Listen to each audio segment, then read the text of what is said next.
All right, everybody, I'm going to get started. Got a lot of material to cover because it's big data. All right, so the presentation's called Big Data's Fourth V, Why We'll Never Find the Loch Ness Monster. But before I start, let me just ask, how many people believe there is a Loch Ness Monster? Small crowd. Anybody believe it does not exist? Firmly? Proof? All right, a little uncertainty. When I started to write this presentation, I thought it'd be really cool because it's a good example of big data. But as I was writing the presentation, I realized it's really hard actually to get any sort of straight answer on the thing. You can't. More volume?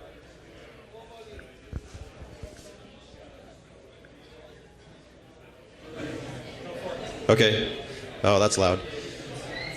Feedback. All right. So, yeah, when I wrote the presentation, I thought Loch Ness Monster would be really cool because there's a lot of data on it. But actually, as I looked into it more and more, I realized there's no conclusive answers. And so actually, this presentation is weird in the sense that I'm trying to focus on the vulnerabilities that are brought forward in big data situations, defining big data, but also focus on the vulnerabilities and the issues around it.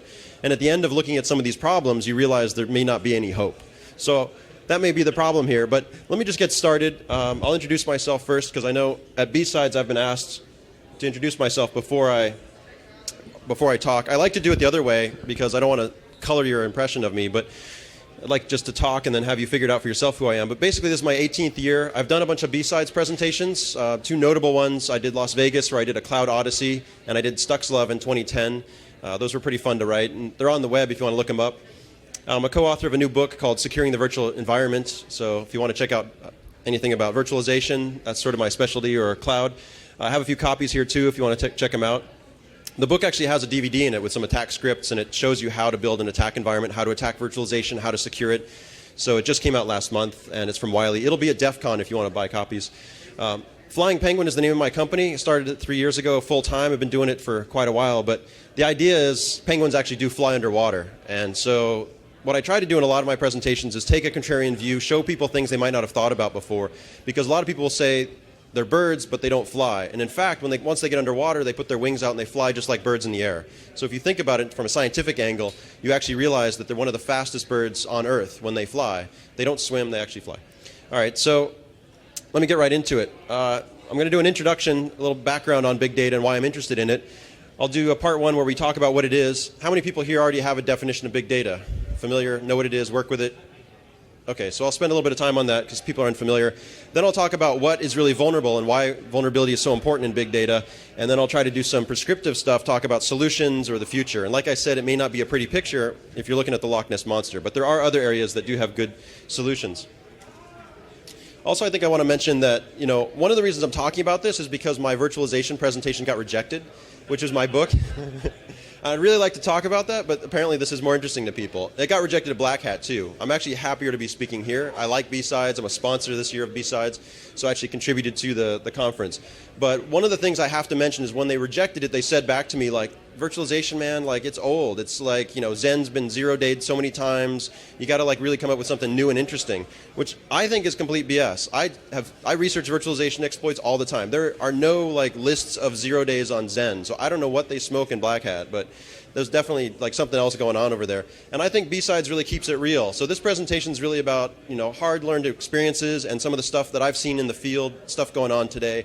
I don't try to like sugarcoat it. I'm not trying to sell you on anything. So let's get right into it. So introduction. Why am I interested in big data? And maybe you are too. There are guys like this, Hal Varian at Google, who said, data is the future. Like, maybe you didn't think about it as the past, that important, but in the future, the ability to be able to understand, process, and make meaningful results out of data, to visualize it, that's going to be a hugely important skill. And more you see ramp up of people who know Hadoop or people who know data science, that's their specialty. There are like tons of jobs and tons of companies that are looking at it. And as a security professional, whenever you see huge amounts of interest in a field, you got to figure there's lots of opportunity there for flaws, exploits, resources are exposed, because whenever people jump into something, they usually don't know that much about security. So big opportunities here for security. And that's sort of the beginning of it. But I'm also a big fan of Edward Tufte. How many people have heard of Edward? Yeah, he's a pretty popular guy. So he's got some cool stuff, and I had the chance to meet him recently, actually, because he has a museum he just opened in New York that was across the street from a conference, and I just walked into it, and I was like, oh my God, I didn't know. So he had just opened the museum, and he's standing there, and I start talking to him. And he's done some amazing stuff. Like, this is his chart of a Carl Sagan chart. He took basically a scatter plot, and you'd look at it and be like, okay, it's a bunch of dots. And he put in these animals, and you can see just by looking at it what's what. So you can see that this is brain mass on the left here and then body mass on the bottom. So as body mass and brain mass go up, you sort of see this like evolution chain. There's dinosaurs, there's birds, there's bats, stuff. So it has meaning, and you can deduce right from it like all sorts of stuff. I don't get some of it though. Like he's got Babar. I don't really know how Babar fits in. I don't know if that's Tufte humor or what's going on, but I thought it was relevant because we're talking Hadoop, which is all about big data, elephants. And so does anybody know what this is? I don't know if you can see it in the back. It's pretty small. Anybody know what a coelacanth is? Anybody heard of a coelacanth? Okay, cool. So I'll talk about that later. But these are some examples actually within here of, there's big data out there. There's a lot of analysis of that stuff going on. So, what have we learned from big data in the past and people who are geniuses at charting it out and making meaningful charts of it like this? This is one of Tufte's most famous examples of the Napoleonic campaign. He did this Russian campaign. He started off with a massive army. He got to Moscow, and that turned him back, and by the time he got back here, this little tiny black line is the size of his army. So the devastation of his army, and by temperature, you can see on the bottom. So visualization's pretty awesome, but they've been doing it since, I forget, this is the 1800s. So, when Google's saying, like, the future is visualization of big data, it's like, well, they had lots of big data. So what's different about it? So I walk up to Tufte, I'm in the museum, and I say, I'm going to write a book about this. I'm really excited about big data security. What do you think, Mr. Tufte? And he says, big data doesn't exist. And I was like, what do you mean? He's like, well, there's just data's data. There's tons of it everywhere. We work with it all the time. There's no big data. It's all crap. Marketing, blah, blah, blah. And he's super hard-nosed about what's what. And he also always says, look at the white space. That's his big thing, Don't look at what's on the space, but look at what's around it. The more white space you have, the more meaning, all this crazy stuff. He's a pretty cool guy. So with that in mind, I went back to the drawing board. I was like, what's big data? What is really different about big data? Whoops. So, has everyone heard of the 3 V's? Everybody familiar with 3 V's? All right, so Gartner said a long time ago, I think it was 2001, Gartner had a white paper or some publication that said there are 3 V's, the volume, the velocity, and the variety. And that's pretty early, so 2001. They just republished it like 2012. I have a link here in the bottom. But I tried to do a haiku. I just couldn't get it to work. But basically, it's many data points that grow very quickly, and they are fairly unique if you want to put it into a haiku. And the bottom line is, it's different now because the magnitude and the speed. When you think about the guy who's drawing that Napoleonic campaign, that was like in a library or he collected it, but it was static information that he could gather over time. And what's really different now is the size of data is much larger and the amount that's coming in is much faster. So I'll talk a lot about that. And it's coming in fairly unique ways. So we're having a harder time of making sense of it or making meaning out of it. So that's why it becomes so important for people to be good at it. Right? So I also looked at why we're so fascinated at it, or by it. And last year I spoke about HAL in 2001 and 2011. I put a spin on it. But everyone's familiar with HAL and how he's a genius. But he also went off the rails, right? Here's a computer who's supposed to know everything, but he ends up killing the crew because he knows so much he considers them a threat. So obviously we have examples in our big data science fiction novels of big data gone wrong. Then we have 42. Everybody familiar with Hitchhiker's Guide to the Galaxy, right? Put everything in the world into this computer, you ask it for the meaning of life, and it comes up with an answer. So we have a lot of examples of big data gone wrong. Anybody know who this is? All right, yeah, cool. Red Dwarf, Holly, one of my favorite shows of all time. And then, of course, we have Data himself, right? So we have a lot of examples of people who are really fascinated by big data in science fiction. We have a lot of examples that we have to differentiate from. Maybe one of the most famous is RoboCop because it's all about data, right? Everything about him has like data points and analysis. It's a classic Asimov style, like you can learn so much. And I don't know if you saw recently, but there's a parody on this where this little screen pops up, right? The heads-up display. You've ever seen the Google glasses, but this is the old heads-up display. It pops up and it says, 68% bitch rating and out-of-style jeans, off-brand backpack, split ends, right? So it's the future of big data analysis. So we have a lot of good science fiction. But in reality, seriously speaking, a lot of disciplines are based on big data. So we have astronomy, Carl Sagan's favorite saying, we have billions and billions of stars and all that sort of stuff. Astronomy is looking for alien life or meaning in life, in plasma and so forth, dust in the space. Meteorology, they're always looking at storm patterns. I blog a lot about stuff like this, how they're reducing risk to ships by figuring out storms faster and figuring out wave patterns. It's like the science of waves is this huge mystery and so much data on waves, and we still don't understand how they work or why they're so big and when rogue waves are going to hit you and kill you.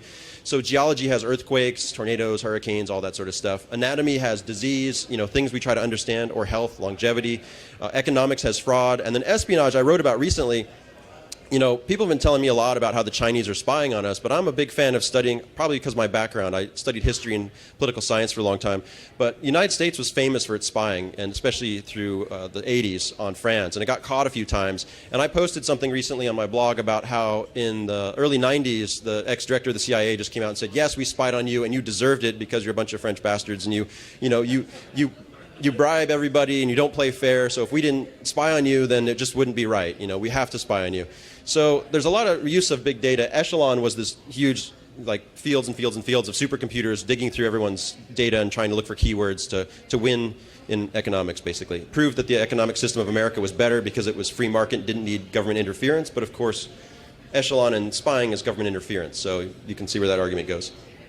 All right, so what does it look like today? To the average person, what this future is really coming to mean is, you can just sort of look down a suburban street and maybe put on your glasses like the RoboCop and be like, oh yeah, that guy's a felon, which you can do, right? You can look for child predators or convicted felons in your neighborhood. You can see someone who's 24 years old probably by looking at some dating site or something. You can see someone's lost weight or gained weight because they might be on a dating site. There's a lot of examples now of people recovering equipment from dating sites by setting up fake profiles and trying to find out who might be a profile that fit the person they saw when they stole something. Literally, yeah. In fact, there's a good case of where a laptop got stolen and they had some tracking information on it, and they were able to see that person signed onto a dating site and put the profile of what they looked like in the computer, so they saw this person was signing on as, a white male, 165 pounds with this, and then they told the police, this is the person that stole my computer, or at least has it right now. You can see someone might have bribed a politician. If you look at the voter registry, this has been actually a documented case. You can look at information like that and find out a lot about people. You can tell that they're on a trip, looking at Twitter, of course. You can tell that they're stealing MP3s. You can tell that they have guns. You can see that they're having a heart attack even. Sometimes there's information you can get. Or you can see that they're downloading or learning about RAT, right? So remote administration. I'll show you an example of that. But here's a real-world example that's kind of meaningful, I think. A lot of people thought this was cool in 2009. About the same time that guy was talking about big data at Google, they're also showing that Google's mapping queries on the flu trends and showing that you can see the swine flu epidemic before the CDC even talks about it. So you're looking at these, basically Google sitting there looking at what people are looking at, the flu trends, and telling CDC, hey, there might be a flu going on, you guys should get on that. So there's some really good examples of how that's being used. This is a little tongue-in-cheek, but I don't know if you saw this on Reddit. This was going around for a while. But this blew my mind, literally. So humans have trillions of cells. So if you really add it up, each human has 144 trillion gigabytes of data in them, right? So that's a lot of data. So if you think about health and big data and what the meaning of the new revolution in data collection means, there's a lot of data that can be collected and deciphered. And then the example on Reddit was that they did an analysis of sperm because they figured out that by using a simple, I didn't do the math, I just took their math and copied it. So it could be wrong, but this is basically what they said. At 31 petabytes a second, that's the average speed of an ejaculation, which is, they said, 5 seconds. So Google only processes 20 petabytes a day, and we're talking 31 petabytes a second. So if you really want to study data, there's a lot, if you get into a lot of fields of study, there's a lot of big data. So again, it's volume, velocity, and variety. And if you really dig into it, that's what we're going to focus on a little bit here today. But I'm going to try to take it down to a practical level, not the theoretical or the scientific. Because for me, that's really the difference.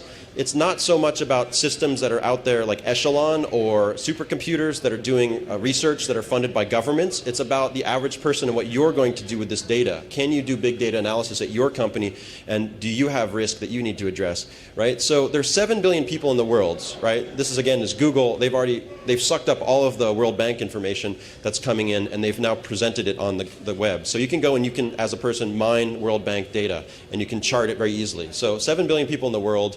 It looks like the United States has about a 90% penetration if you look at mobile subscriptions. So that's pretty good, right? We're ahead of the world, which is averaging 80. So I'm like, woohoo, America, #1. But then I started looking at the data and realizing South Africa has 100% penetration. It's only 50 million people, but 100% of people in South Africa are using mobiles, right? That's pretty awesome. So in other words, if you're a security person and you want to figure out how to get at somebody, mobile's a really good way to do it in South Africa because everyone's got one. And everyone's collecting probably data about where they're moving, what they're doing, if they're doing Netflix reviews, mobile's a great way to get into this space. But then I started really getting crazy and looking at data, and I figured that, the United States is way down on the bottom. Anybody know where Vanuatu is? Anybody heard of Vanuatu? Yeah, an island. But where? South Pacific, yeah. So Vanuatu is about 200,000 people in the South Pacific. Look at that line. It is literally 2009 bam, everybody in the island has a phone. And so you can see some crazy stuff coming.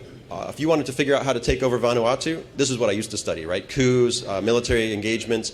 I don't know if you know about the Seychelles, but the reason the Seychelles coup failed was because these guys showed up with golf bags and they walked through the items to declare line by accident. It was all planned out. Everything was going to plan. Everything was great. They walked through the items to declare. They took the heads off of the, the golf bags have those little fuzzy things that sit on top of the golf. They pulled that off, and there's a 50 caliber machine gun in the bag, and then the big firefight broke out, and that was the end of the coup. They all got shot in the airport. And so anyway, these islands, if you wanted to take them over today, you probably wouldn't go through with your machine guns and the items to declare. You would probably attack mobile. You'd probably send people stuff through their mobile devices. You'd figure out the area code, and you'd be able to get at every single person potentially. Anyway, you can see Israel that's slowly creeping up, so there might be a lot of old handsets. Compared to Libya, surprisingly, boom, they're right at. I mean, that's not the impression you get in the news, that everybody in Libya has a new phone that they bought in the past 2 years. And then Saudi Arabia is up there at 27 million at almost 200, right? 200 subscriptions. So for every 100 people, there's 2 phones, which is kind of interesting. Why would they have a second phone? So example of big data. But mobile itself isn't as interesting as what they're doing on it. So let's look at Twitter. So tweets per day, you can see this ramp up of the tweets going on. Unfortunately, with the Twitter data, a lot of that is people who either talk a lot or have automated the bot. And it's not really interesting data. So it's not like, stuff that's for sure going to be useful to you. It might be some program that's running that's just tweeting a lot. But if you look at it from this example, you can see that there are growth areas in Africa. This is one of my favorite charts because it shows the tweets by area, the size, the amount of tweets. So Egypt, for example, has 1.2 million tweets, potentially related to political action. But you can also see, you've got crazy amounts down here in Rwanda and so forth. Somalia is there. So if you really want to figure out where stuff's going on or how to access people, you can look at the data that's available to you from mobile. One of the things I talked about at RSA, I mentioned RAT before, but I started looking at where people were training on tools. So if you want to look at black hole RAT, which is an attack on Mac operating system, Cameroon and Uganda have a high incidence of attacks on black hole RAT. They're training on that tool. Also Australia and the United States. So you can see who's really accessing these videos, what they're doing. So this data about you is easily accessible and tells a lot about what you're doing. Another interesting example is we talk a lot in the United States about our volumes of data, but if you look at China Telecom and China Mobile, they have some crazy amounts of data that they're putting into their databases. So 1 billion texts in a day in February of 2011. Anybody know what 3rd of February 2011 was? Yeah, New Year. So on New Year's Day, what they did was actually everybody in China was saying, send to all of my friends, Happy New Year. And the system was like, boom, million tweets, and it was up 13%. So you can see the rabbit was 2011, but you can see there's a lot of stuff going on that you can collect. And those people are collecting them. Telecom companies are collecting everything you say, right? There's even more requests for information than ever. Right, so the FBI is looking at your data that's going through those mobile systems. So in summary, just to get past the what is big data, we see there's a lot of volume, and we have more sources creating more output than ever before.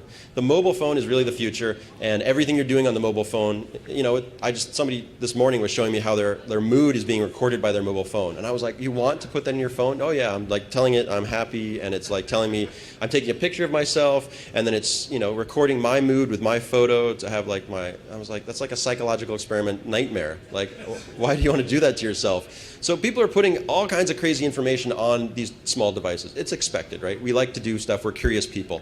And we're doing it at incredibly fast speeds, right? You're talking like, when you look at China, for example, you see the types of speeds that just seem inconceivable.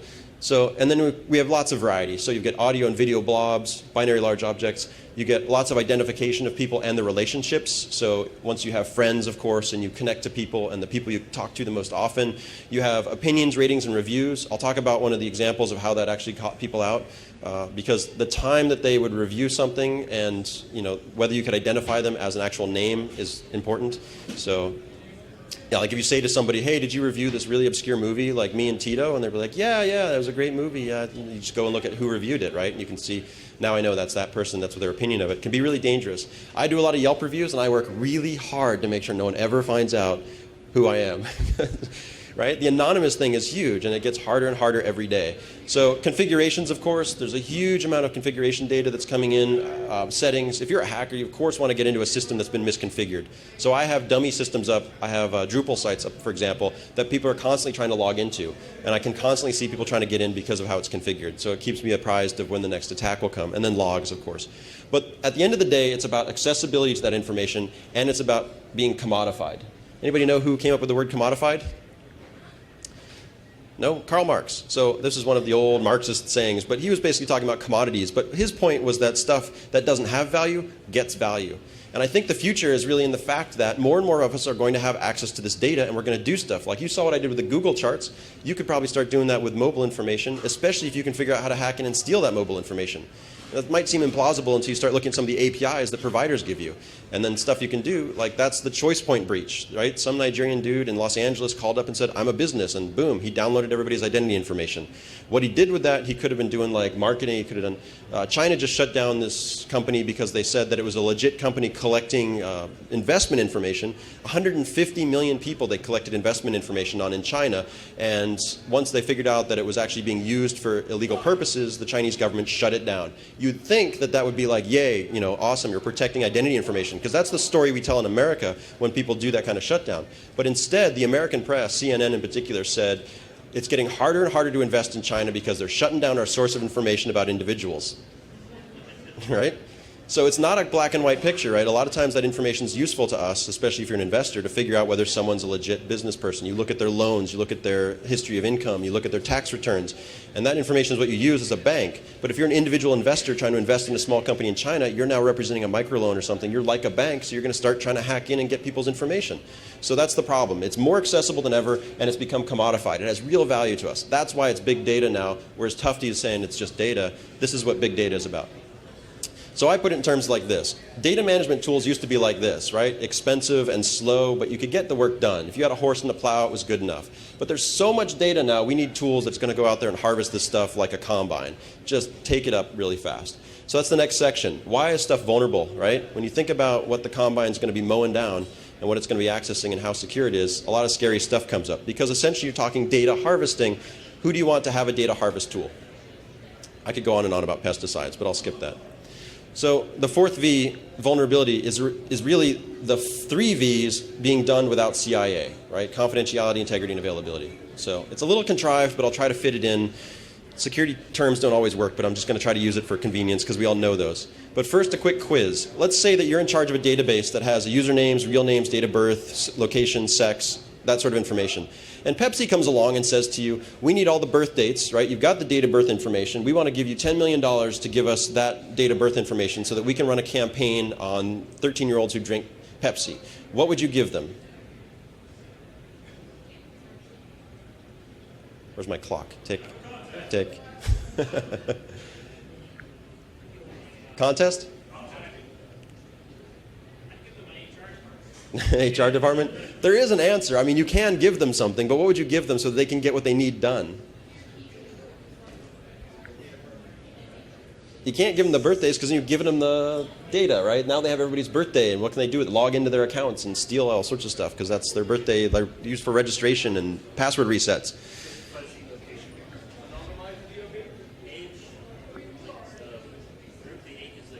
Yes, summaries. So you do ranges. So you start to say to them, well, we can tell you how many people are between the ages of 13 and 18 or between 13 and 1 and stuff like that. And so they can get this many people have, or this address is associated in this age range. Like you're within the range that we're targeting, that sort of thing. So you begin, this is classic statistical analysis. I'll talk about that in detail later. But basically what you're trying to do is say, we don't want to give you any of this data. What do you want to get done? It's a classic role for the security person. What are you trying to do? Just tell me the thing you're doing and I'll tell you what you can do. Don't just tell me to give you the date of birth. So big data is even more problematic because there's so much data coming in so fast. Everybody's trying to get their hands in it because they can make so much money. And you have to sit there as the gatekeeper and say, how about I give you a range of dates? Would that work? All right, so let's move on to confidentiality.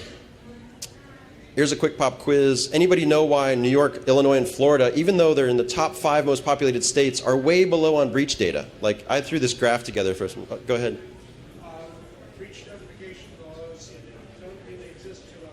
Yeah, exactly. So the regulations don't exist that really force people to say that they've had problems. So confidentiality loss, breach data is all about confidentiality loss. And California is like huge, trending way up there. And they do that because they're super strict about the laws. We don't really have really good breach data laws across the board in all places.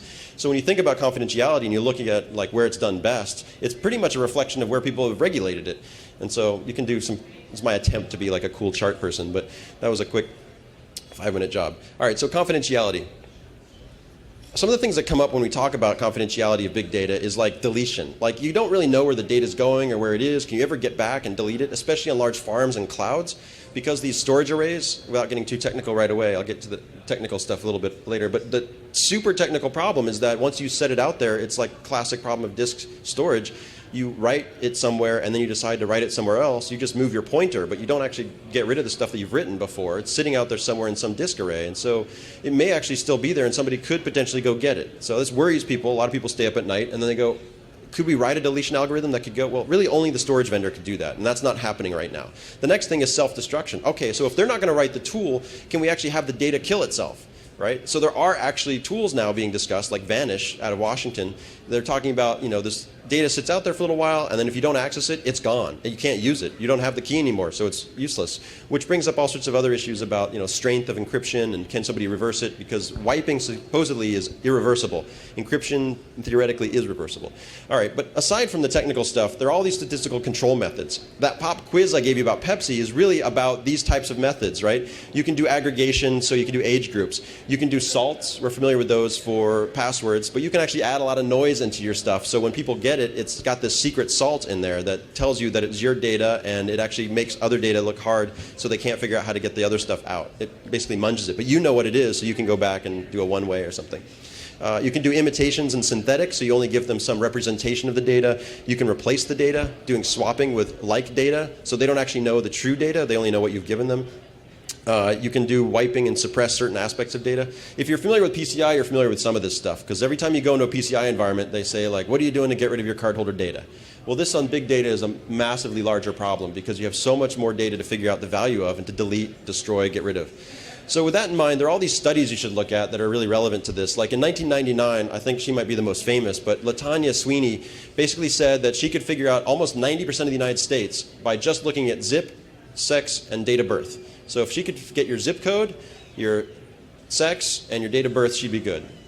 If you could figure out a way to obscure that, I think sex is the easiest to obscure, but if you could figure out a way to make that obscure, then she might actually drop down a little bit. So city, for example, if you can't get zip, you can get city. She drops down to about 50%, but still a huge number in terms of anonymity. People can find you really easily.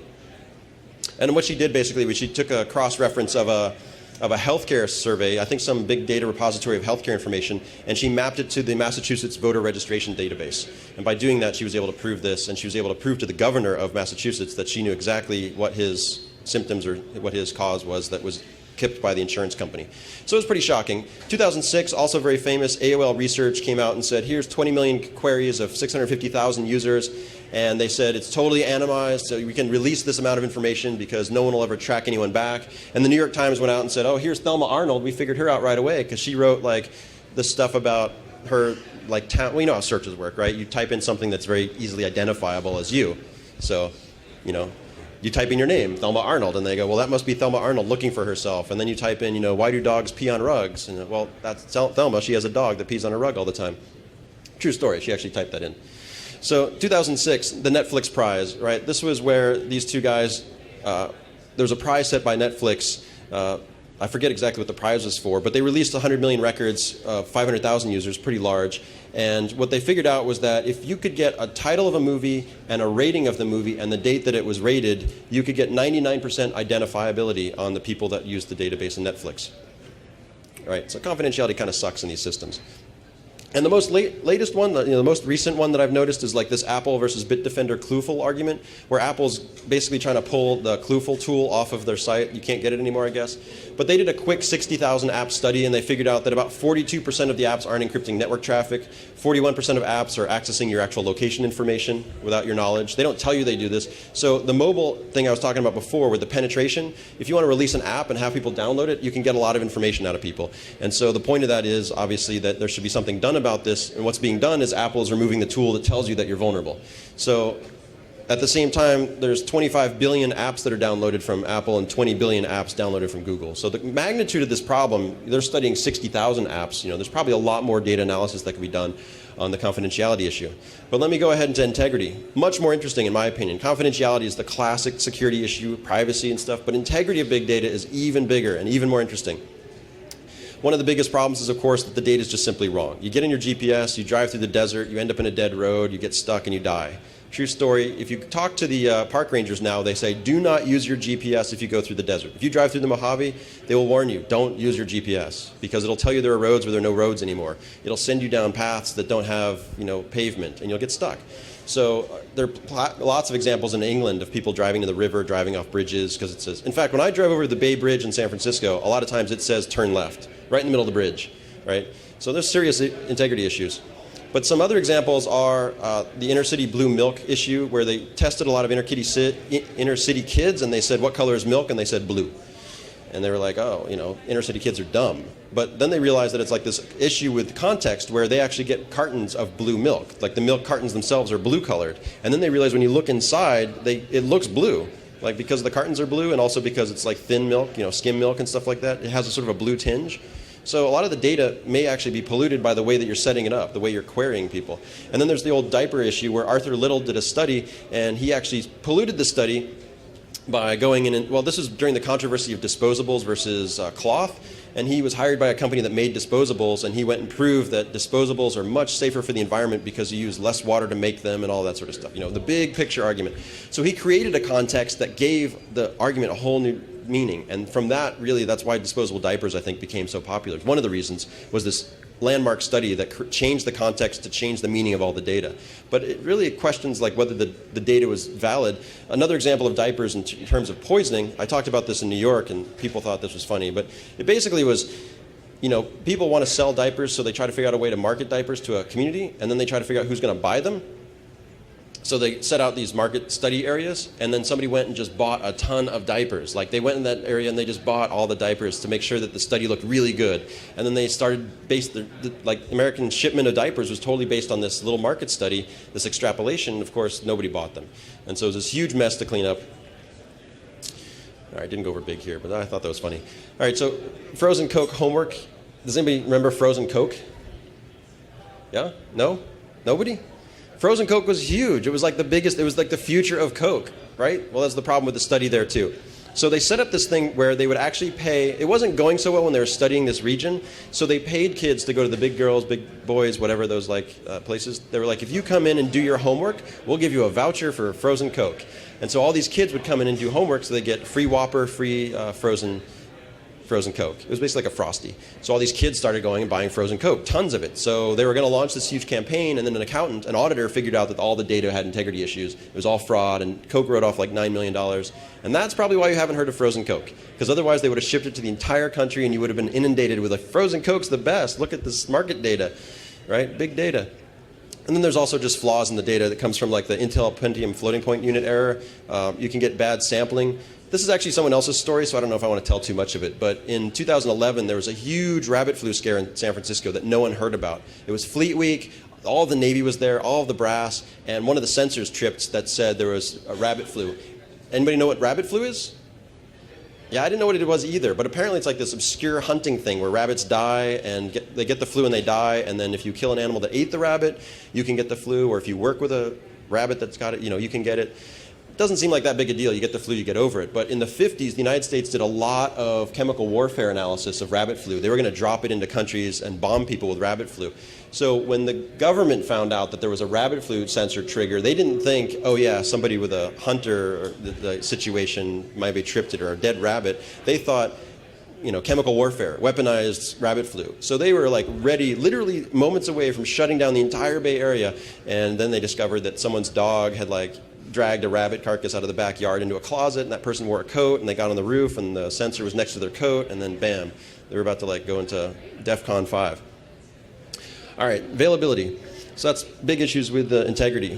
This is one of the problems with big data is there's so much to talk about, and there's so many issues with data and securing it. So I'm trying to get through this quickly so we can get to the really interesting technical stuff. But basically, the purpose of a lot of the big data systems is to have massively available amounts of data. You want huge amounts of storage and huge amounts of processing so you can work with it. And so you want simple, inexpensive, and fast, and also shared data. And examples of that are like your fraud department wants to look at what people have been doing. Your service reliability engineers need to look at what people are doing. Your QA department needs to look at what people are doing. So in a Google-like environment, everybody needs access. That's the shared part, which is usually left out of simple, inexpensive, and fast discussions, which is why security gets screwed in this equation, because people build stuff that's these three things, and they don't really talk about how shared it is, and they don't really design for shared access. So what happens is, in the simple, inexpensive, and fast world, if you remember RAID, of course, everybody's familiar with RAID. I just saw they do RAID 160. Anybody know what 160 is? It's crazy. Yeah, they do RAID 1, then they do RAID 6, then they do RAID 0 on top of it. It's awesome. It's like they just keep stacking them up. They call it the 3-layer cake or something. But you get to these massive levels of RAID, but people hate RAID, right? It's expensive now, and there's like, I worked with StorageWorks way, way, way back in the day. Not StorageWorks, it was, I forget, it was digital. I used to work with these original digital systems that had tons of disks. And so it was cool, but we would charge people a ton of money to run these systems. So they got into the distributed file systems, right? The Unix folks are always like, yeah, we don't need like tons of, and it's important to note that it was inexpensive disks when RAID first came out. It wasn't about, security. It was really about getting massive amounts of storage for science. That's why they did a lot of RAID. But anyway, they moved to distributed file systems. Then there was this resource scavenging trend. Remember that SETI at home, where it was like, oh man, there's all these like free cycles out there. I'm going to get some of my own so I can do cool stuff and find aliens. So you put all this together and you see a trend in availability, right? People are trying to use resources that are available to get better availability of information to them. And so in about late 90s, you ended up with the Beowulf cluster. How many people have heard of or run a Beowulf cluster? All right, cool. Yeah, because that's kind of fallen off the radar. It doesn't really even exist anymore as a site. But at the time, it was really awesome because you're building a supercomputer out of old parts. And for schools and stuff that have tons of computers sitting around in labs, that's really awesome. You can basically scavenge hardware, and you can use it to create this massive NFS share with some RSH. Well, NFS and RSH not terribly secure. But even worse, in terms of availability, it had this master node issue where if you shut off the Beowulf master node, the whole thing was down. So you're zero availability. Doesn't matter if you're doing scientific research because you batch process. So you just start the batch again. And if you have a supercomputer, it's really fast. So it's like, oh, it took 10 minutes to process instead of 10 days. It died. I'll do it again. It'll take another 10 minutes. I'm still saving 9 days. So availability from a big data perspective has this bias implicitly built in. All right, so Google built something that was very similar to Beowulf in theory, and they had a single master with these large chunks of data doing batch operations. And here, too, you see the same problem. Their master node would go down, dead. Index was dead. They'd have to go back and build it again. But again, it didn't really matter because they'd get to it eventually and their index would be built. They'd use an old index. Remember how I used to say, like, please index my site, and it would take a while? Well, maybe they had a master node death, and it was taking longer than usual, but usually it was pretty fast. They replaced it with Colossus because they can do multiple masters. And the reason for getting speed up was because they started to do stuff like YouTube, and they started to do stuff where they changed their chunk size because they couldn't do big chunks anymore. So there are all these like usability drivers. So Google is improving their system so that they can have better usability for the users on the back end. Again, still no security except for this multiple master in terms of availability. They also index in real time and stuff, so it's pretty cool.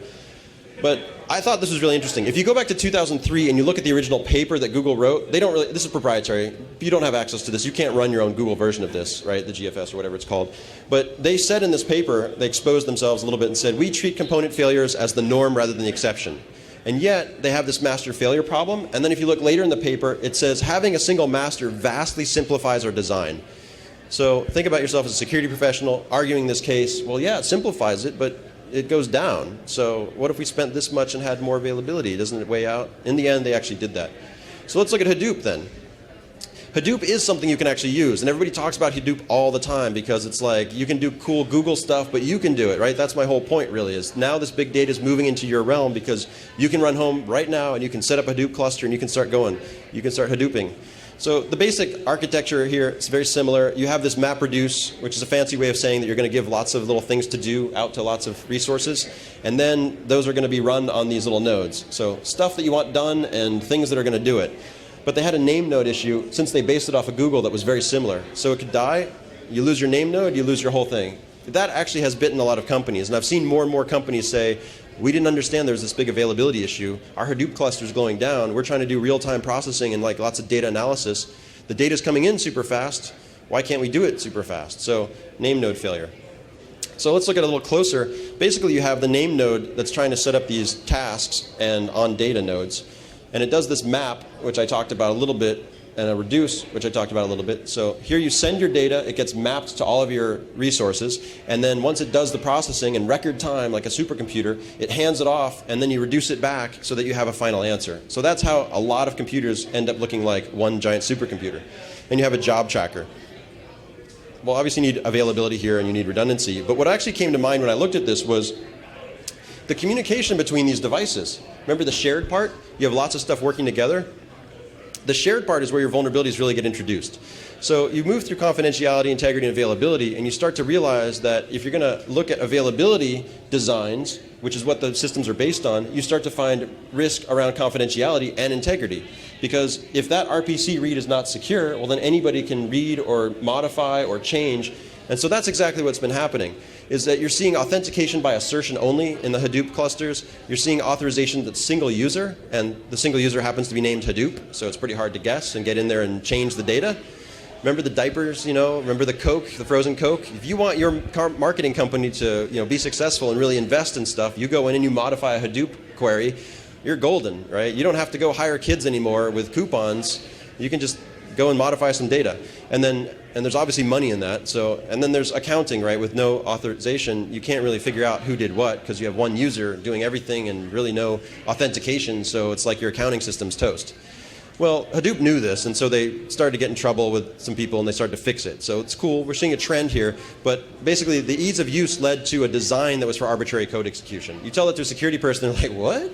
You're doing arbitrary code on every system in your entire Hadoop cluster? Like, yeah, it's really fast, it's inexpensive, it's easy. Okay, but what are you doing on it? Oh, yeah, we're doing health checks for people's, heart, making sure they're safe, doing some big data analysis on heart risk. So the authentication issues, there's no verification. That's what I just talked about. Oh, and tasks are not isolated. So people talk a lot about virtualization clusters and how you have co-tenancy and task issues. This is a major problem in these big data clusters, that a lot of times the tasks can stomp all over each other. You can create a malicious task and it can blow away the other tasks. And then you can create your own tasks that do different calculations.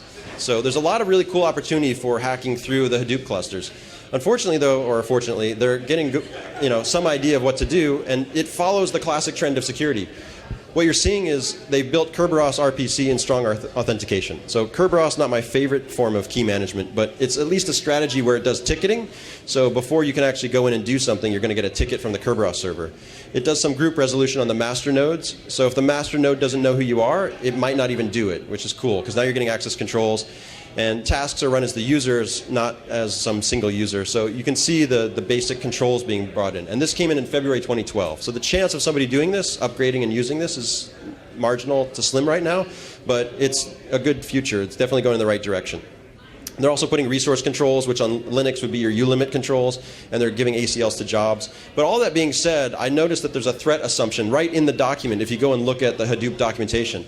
The threat assumptions are like, nobody's going to be on your network in between the communication. So there's nobody who's able to intercept communicate. No bastion hosts even. So if you get into a Hadoop environment and you think, okay, my Hadoop environment's really vulnerable, so I'm going to put a bastion host.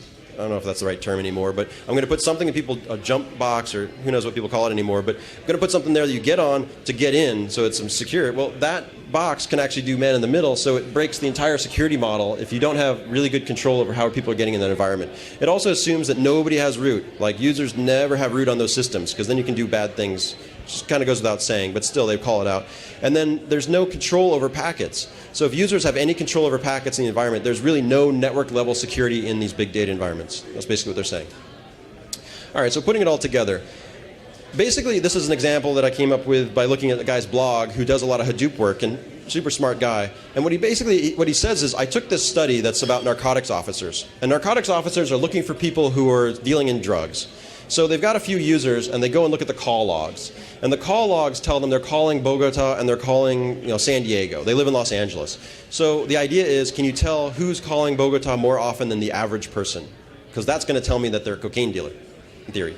So it's the study that was written in 2005. So he takes their calculations, which is basically here. John calls Bogota, John calls other cities, or other callers call Bogota, and then he runs a simple Hadoop query, and he pumps out 7.88 to see if there's a higher than average rate of calls. So going back to the beginning, big data is about all this rapid accumulation of data on mobiles. Hadoop is about taking that information and doing queries on it. And you can imagine right now who's doing this type of query, right? And you can do it too. So you can build a Hadoop cluster and you can download all kinds of crazy data from people's mobiles, especially if you write an app that allows you access that no one's going to stop you from getting. So you get all their location data, build a Hadoop cluster. You can see the vulnerability angle on this. One thing that jumped out here was that the guy who wrote this really cool blog post about how to do it, he actually has the queries and tells you how to do it. He said, well, we couldn't do a lot of this because this is something only the NSA would know. But I would question that. I think I've shown you, it's pretty easy to get the kind of data you need about people's calling patterns or whereabouts or whatever you're looking for. You don't have to be the NSA anymore to get this kind of information out of companies, as the choice point breach showed and other breaches showed, right? You just have to impersonate the NSA. So what do we do, right? We're heading this trend. It looks kind of good, but it's also super scary. So let's go back to the kind of trite but useful CIA. I say encryption is going to change fundamentally. I'm already seeing it change. I'm getting calls all the time about key management, but I think this is definitely the time to get into key management strategies because it's going to be super useful in these massively shared environments of huge amounts of data. And so key management standards are lacking. We need people to work on key management standards. KMIP sucks. It's good, but it's not necessary. It works on storage level. It doesn't work on the level of application, like mobile application data that we need. We're looking at self-destruction strategies. You need more evidence and like that works. We're looking at decryption levels that are impossible because we can't do wipes, so we have to get to levels of encryption that really can't be reversed.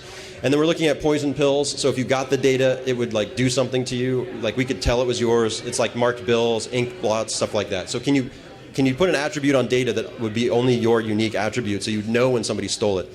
For integrity, we can do configuration and access control. So better and better configuration tools like SCAP gives you a lot of information from NIST. It's a standards-based system. So you can go and do queries of systems to see if they're in a configuration standard that's secure in order to tell if somebody's able to get in and corrupt or pollute that data.